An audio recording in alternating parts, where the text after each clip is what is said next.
So quick video on this 6.2 Chevy in a Silverado. It came to me third hand because it wasn't running. A lot of people threw parts at it. Other people promised to look at it and never did. So we got it, and here's what I found. At first I found an intake manifold that was melted, and that's right here.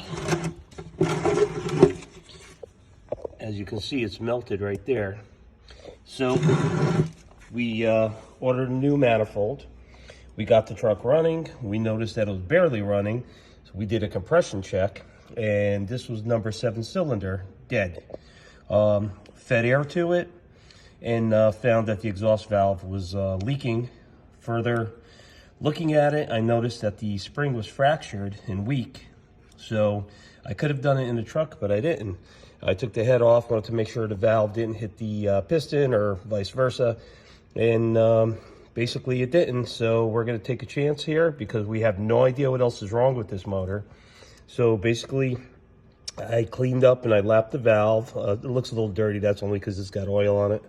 And I made sure that the seat was good. We cleaned that up. We lapped it, measured it. Everything was within specs. I'm going to replace the spring retainer and the top retainer on this, and we're going to fire it up, and hopefully everything is going to be good. I wish I had gotten this truck first, and it wouldn't have been such a money pit. So far we got very minimal time invested, and just a few parts and things that obviously was needed, like the manifold, the valve spring and the retainers, and obviously a head gasket set. We had to buy both sides. They don't sell just one.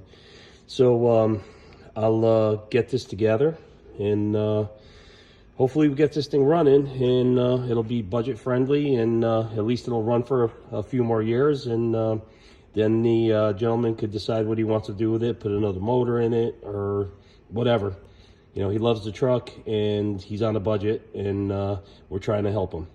All right, guys, just a quick video on what I was doing today at the shop.